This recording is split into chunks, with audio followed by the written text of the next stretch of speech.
आज की इस वीडियो में गणित के 8वें वर्ग के पहले अध्याय परिमेय संख्या पर मैं बात करूंगा।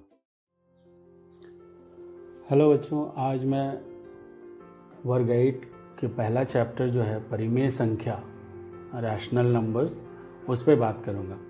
परिमेय संख्याओं पे बात करने से पहले मैं बात करूंगा गिनती की जो संख्या 1 से शुरू हो गई, 1 2 3 4 5, जिसे हम लोग प्राकृत संख्या बोलते हैं। और जब प्राकृत संख्या में शून्य को भी शामिल कर लिया गया, 0 1 2 3 4, तब हम उसे पूर्ण संख्या कहते हैं।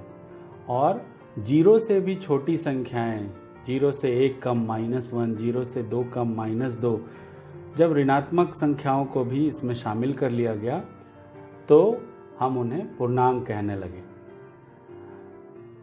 प्राकृत संख्या, पूर्ण संख्या, पूर्णांक, ये बातें समझ में आ गई। लेकिन परिमेय संख्या ये कौन सी संख्या है और इसकी आवश्यकता क्यों पड़ी, ये मैं आपको एक समीकरण के हल से बता रहा हूँ। जैसे ये एक समीकरण है x + 7 = 10। तो अगर हम यहाँ x का हल जानना चाहें, जैसा कि हल हम लोग निकालते हैं, x = 10 - 7 = 3। x का मान क्या आ गया? 3। ये 3 प्राकृत संख्या भी है, पूर्ण संख्या भी है, पूर्णांक भी है। x + 9 = 5, अगर हम इसका हल करें तो x = 5 - 9, x = -4। तो यहाँ पे -4 ये एक पूर्णांक है। तो इस तरह से हम देख रहे हैं कि समीकरण के हल हमको मिल रहे हैं, प्राकृत संख्या के समूह से भी मिल जा रहा है, पूर्णांक से भी मिल जा रहा है।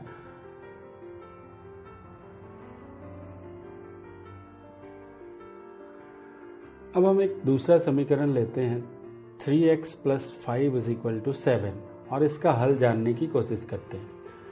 तो 3x = 7 - 5, 3x = 2, x = 2/3।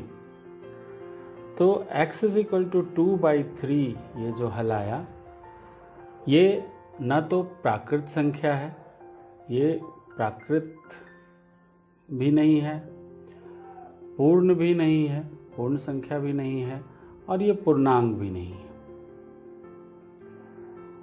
तो ये जो हल आया x = 2/3, ये कौन सी संख्या है?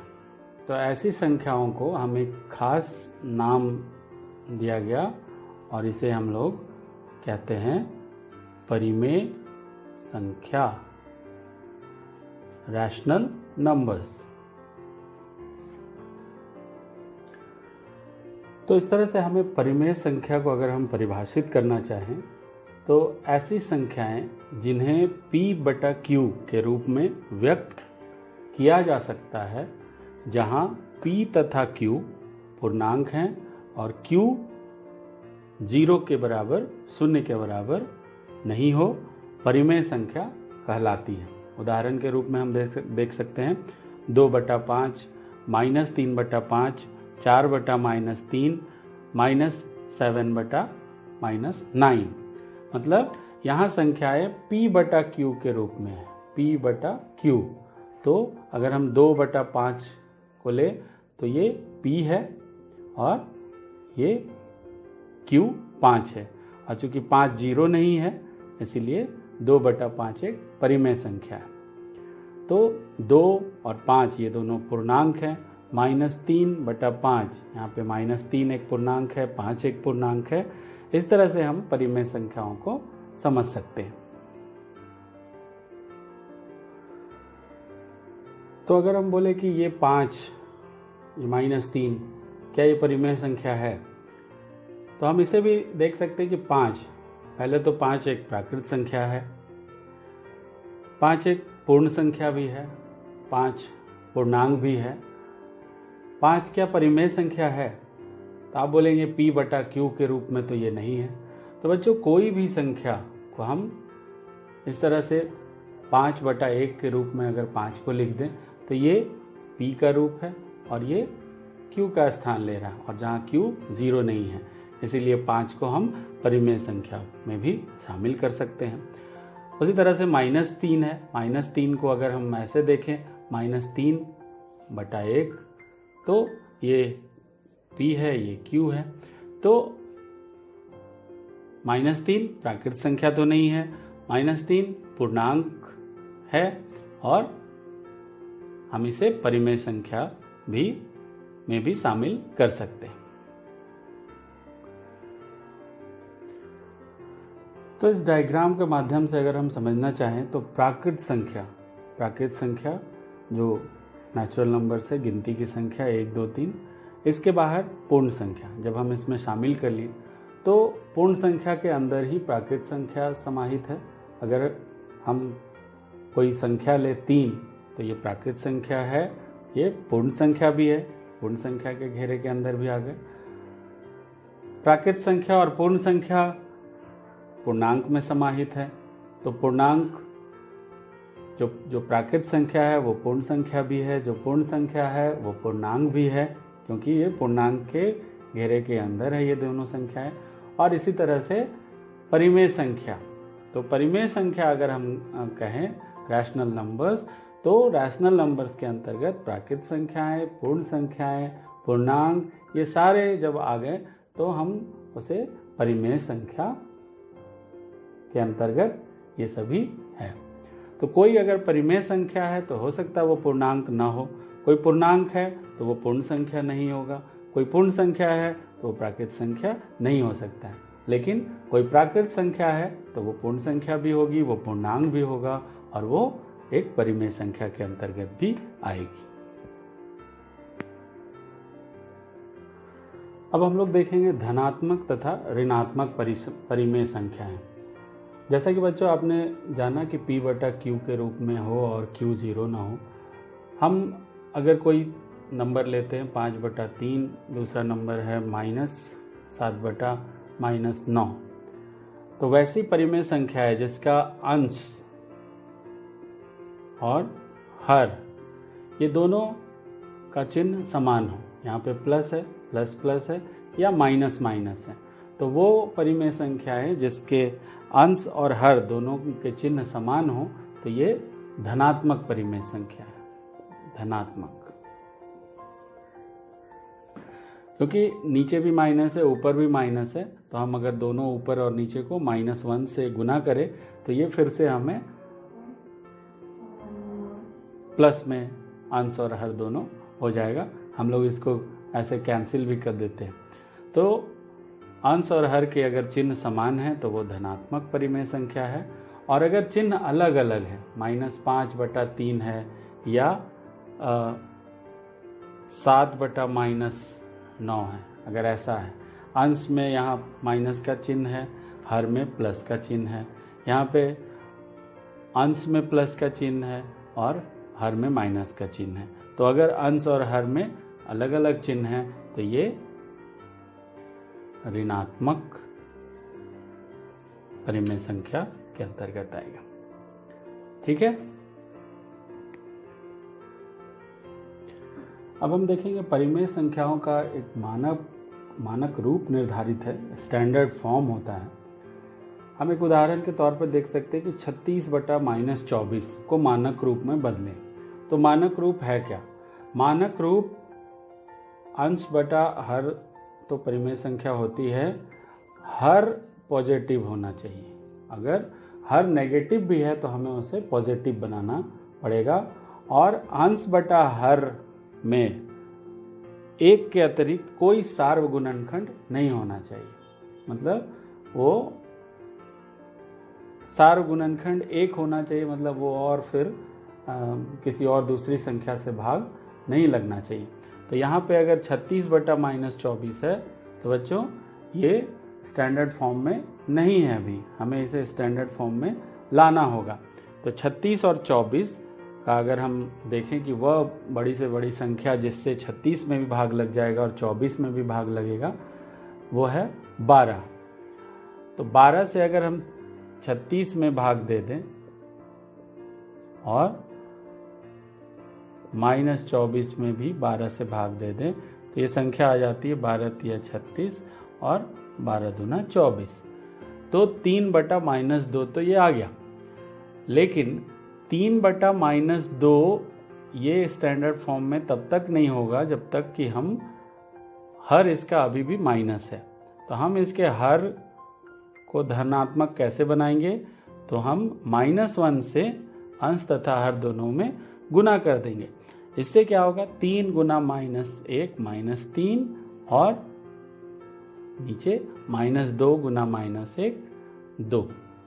तो ये जो आया -3/2, ये 36/24 का मानक रूप है।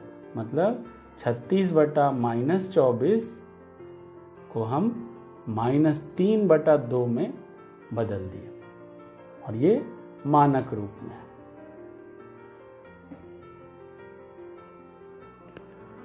दो परिमेय संख्याओं के बीच परिमेय संख्या निकालना। तो दो परिमेय संख्याओं के बीच परिमेय संख्या निकालना। मान लीजिए एक परिमेय संख्या 1 है और दूसरी परिमेय संख्या 2 है। अगर मैं आपसे पूछूं कि 1 और 2 के बीच में कोई प्राकृत संख्या है, तो आपका जवाब होगा नहीं। 1 और 2 के बीच में कोई पूर्ण संख्या है, तो आपका जवाब होगा नहीं। 1 और 2 के बीच में कोई प्राकृत पूर्णांक है क्या? तो कोई पूर्णांक भी नहीं है। लेकिन 1 और 2 के बीच परिमेय संख्याएं कितनी हैं अगर पूछा जाए, तो आपका जवाब क्या होना चाहिए? अनगिनत। 1 और 2 के बीच में अनगिनत परिमेय संख्याएं हैं और उन्हें हमें पता लगाना है कि वो संख्याएं कैसे 1 और 2 के बीच में अनगिनत परिमेय संख्याएं हैं। आइए देखते हैं।